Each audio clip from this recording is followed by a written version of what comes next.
Pero hindi talaga, lumalabas talaga yung mga galamay ng kung ano man. So, tinry kong mas maging behave, pero nagre-reklamo yung mga tao ng day one. Hindi ka masyadong chumika. Eh, singer naman ako. Hindi daw ako masyadong nagjo-joke. Singer nga ako. Napapressure na tuloy ako. Kasi ito, nanood kahapon yung anong day one na sikat na vlogger, si Sir Gavin. Sabi ng girlfriend niya, sabi, gusto ko na mapanood si DJ kumanta. Gusto ko nang marinig si Casey, yung mga joke niya. Wala na lang talaga ng saysay ang paghihirap ko ng 15 years sa pagkanta-kanta.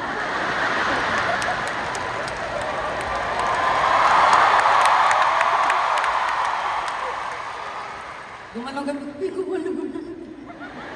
Tapos ang ending ang nagte-trending sa TikTok yung mga kawalang yaan. Yung pag ano-ano ko yung mukha ko. Di ba nakakainis? Dami. Ano daw? Ano po?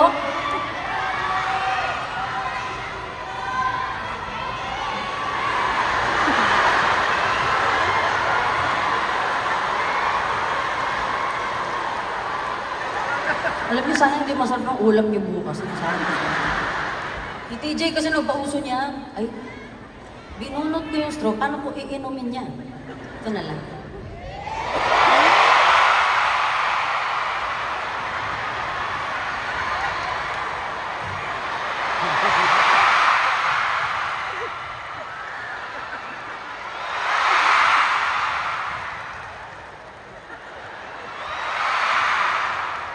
Nagkukutuan tayo. Ito na meron. Ay, TJ ba to? Ew! So, napapressure ako nandiyan si Ate Vice. Te, mahal kita, te. Uwi ka na, te.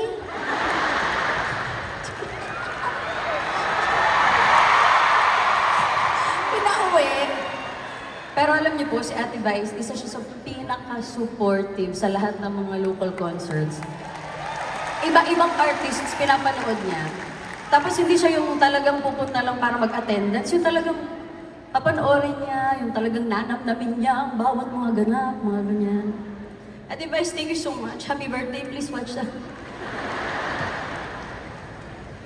Ano? Ha? Nandito din ang ating paboritong Mars. Miss Camille France.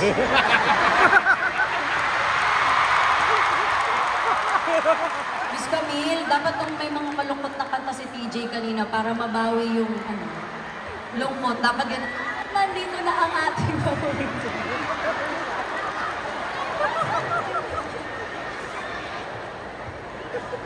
Miss Camille, grabe. Nasa starstruck talaga kami sa'yo. Pinalaki mo kami, Miss Camille. Dahil sa'yo kumakain kami patatas.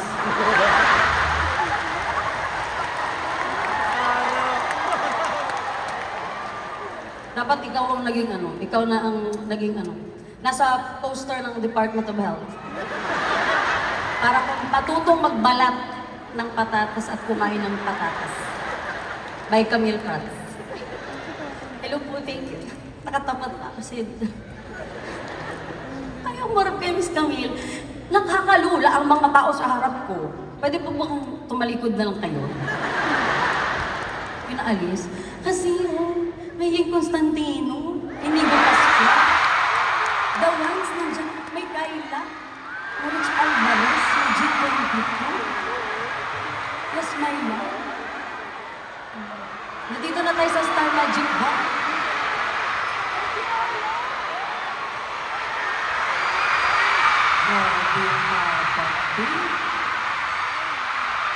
Papapi!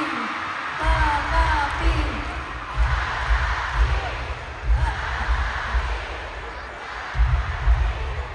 Iba ka. Papapi, I deserve an explanation. Sobrang pogi ni Papapi. Crush ko siya talaga sa totoong buhay. Pati si PJ, crush din si Papapi. Uy, alam niya yan. Di ba papapiin namin yan sa'yo? Crush ka naming dalawa. Umamin sa crush. Wow, ang tapang ko na ngayon. Kanina ko pa to ha, kung di pa ko uminom. Guys, mag-usap muna kayo, inom lang akong tubig.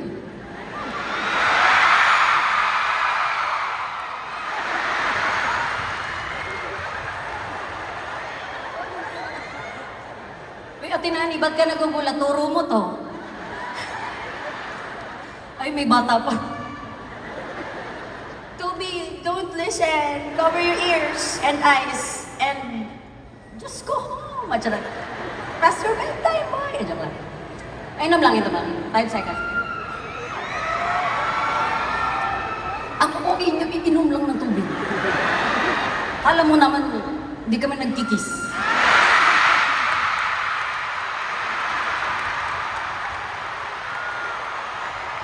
Kasal na kami, ano kayo, legal na yun.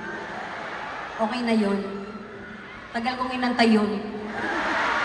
23 years ako nag-imagine ng lips to lips. Bigay niyo na sa akin yan. Hindi ko mahanap yung in-ear ko.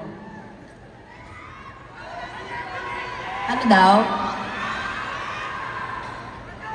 Hindi ko naiintindihan. Di, pinapatawa ko lang po kayo kasi itong susunod na kanta ay medyo seryoso na siya. Actually, buong gabi ko iniisip kung paano ko to sisimulan at paano ko siya ikukwento because this is a very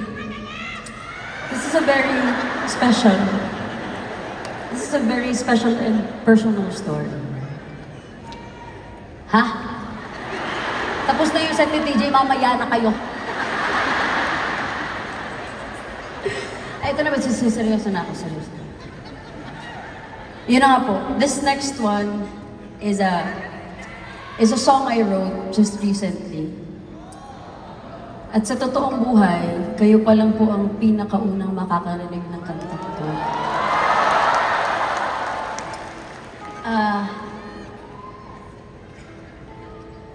Ito mga nakaraang araw, I talked about how TJ encouraged me to start writing songs again.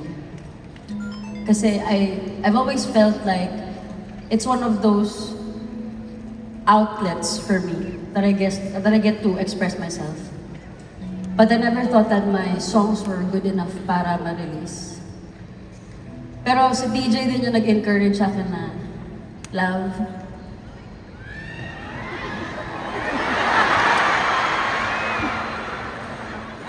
a bad song you wrote is better than a good song you never wrote.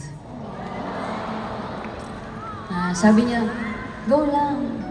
Kasi akala ko, walang makaka-appreciate ng mga kanta. Pero sabi niya, alam mo, dati yan din yung iniisip ko, baka makornehan sila sa mga kanta ko. Cheesy naman na itong mga kanta nito ng TJ Montero.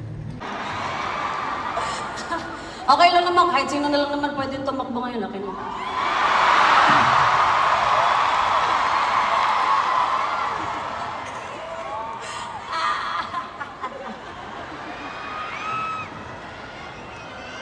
Team Demo, make some noise!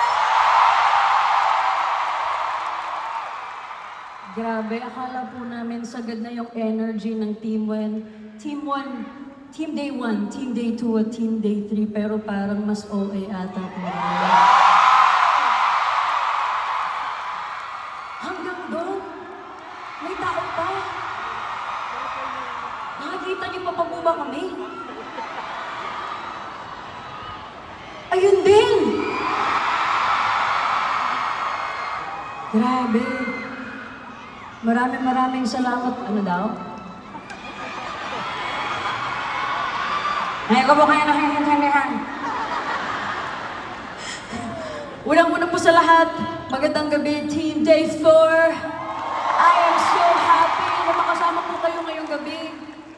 Marami po kayong pwedeng puntahan pero pinili niyo po makasama kami on a Monday. Oh my gosh.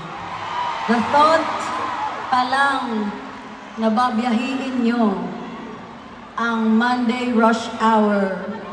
That is love enough for me. Maraming salamat po. Thank you so much. Grabe kayo, hindi ko inakala. Huy! Updated na ang buhok mo. Oh my gosh. Kuya, pwede niyo po ba siyang iboton? Ibigay natin yung moment na to sa kanya. Kasi po, sa mga hindi po nakakaalam, eto siya, nandito na siya ng day 1. Tapos, nung nakita niya na red ang buhok ko, the next day, red na din ang buhok niya. Tapos nung day 2, nagpalit ako ng hairstyle, ginupit niya yung buhok na pula. Tapos kahapon, nagbago naman ako ng buhok, in-update niya. Grabe, maraming salamat. O ikaw, pati yung buhok ko. 4 days siya, pare-pareho lang naman din yung mga pinagagagawa namin.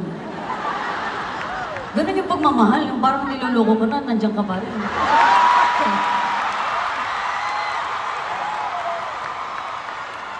Pero hindi ka namin niloloko, mahal ka namin. Pinagkakakitaan ka lang namin, pero mahal ka namin.